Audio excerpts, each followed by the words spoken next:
Welcome back to the channel this Hortense. Thank you so much for checking back in with me. As you know, this is a new journey, and as an amateur, things are going to go wrong. Some of the recordings are not going to be slick, so forgive me for that. I am doing my best, okay? By the way, have you subscribed? Please do subscribe.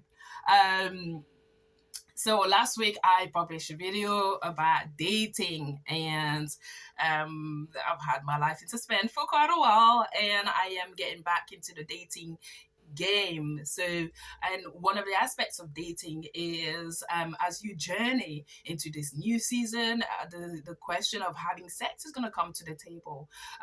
As a Christian woman, I do believe in no sex before marriage. And you have to let the other person know that you are from the school of no sex before marriage.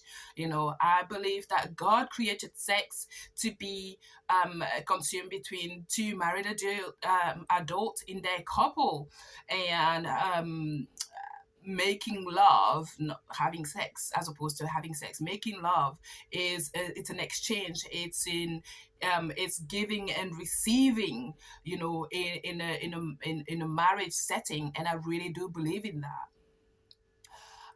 But sometimes the other parties, they come with their own challenges. And what do you do when this person declares to you that they are addicted to masturbation and pornography? How do you handle that?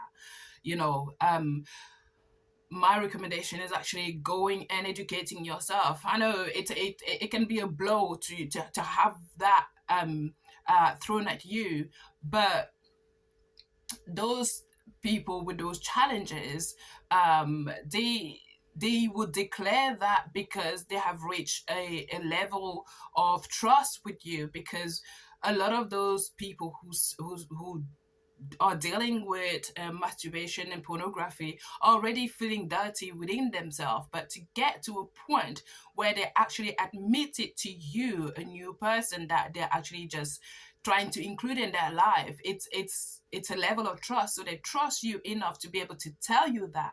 But now it's, how do you react to the information? As Christian women, sometimes we can be very prudish and taken aback by those declarations. But as a grown-up, you have heard in Christian circles that Christian men do struggle with sex and with pornography and masturbation. It is not often addressed. I don't know how they're going to get the help, but although lately a lot of men group have been created to tackle some of the aspects of their challenges. But as a Christian woman, how do you react to it? What I recommend is that when you have somebody declaring that to you during the course of dating, is not to judge them, is learning to hold your emotions. Because when at the point where they're declaring it to you, they're already feeling bad about it. So you don't need to react in a way that send them under the table. They have their psychological issues to deal with, and they have a past to deal with that have brought them to that point.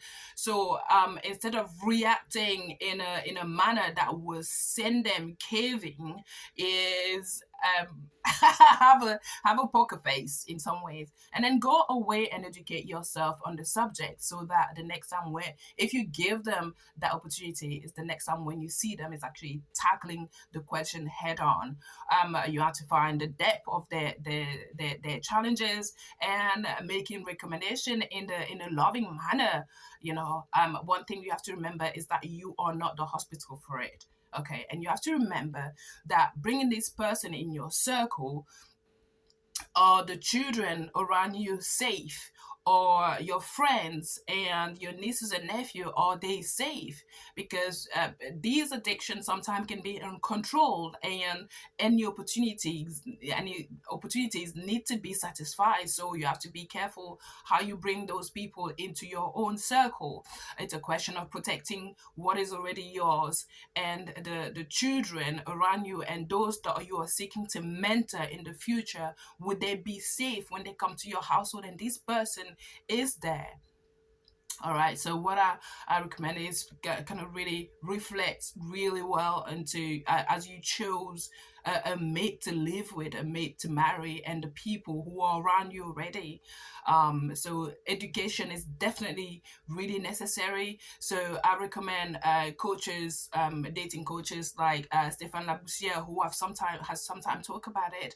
I've listened to a podcast on Dear Future Wifey, and I've also heard Jerry Flowers talk about it on Redefined TV. So there are people like that that you need to go and educate yourself on the subject.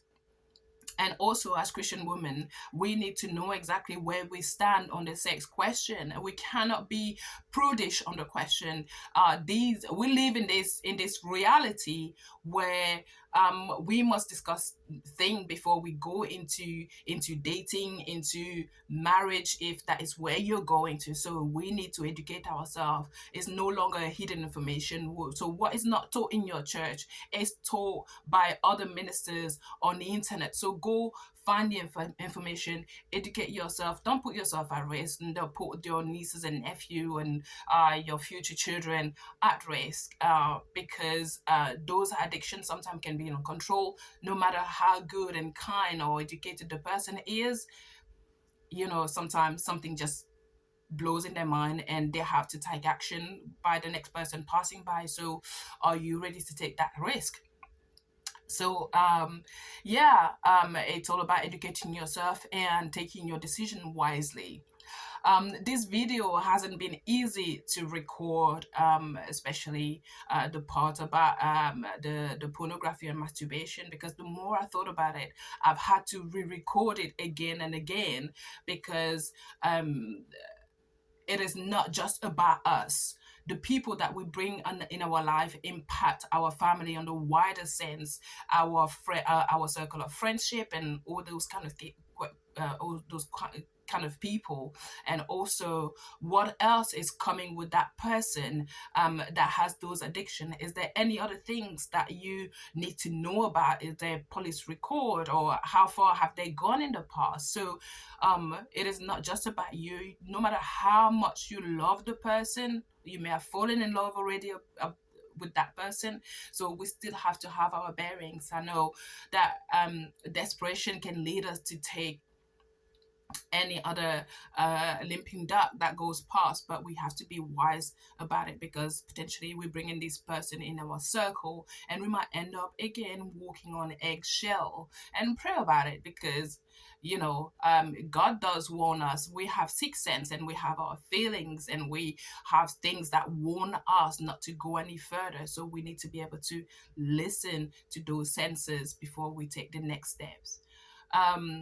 That's all I have to say on the subject. So I hope this has been useful to you.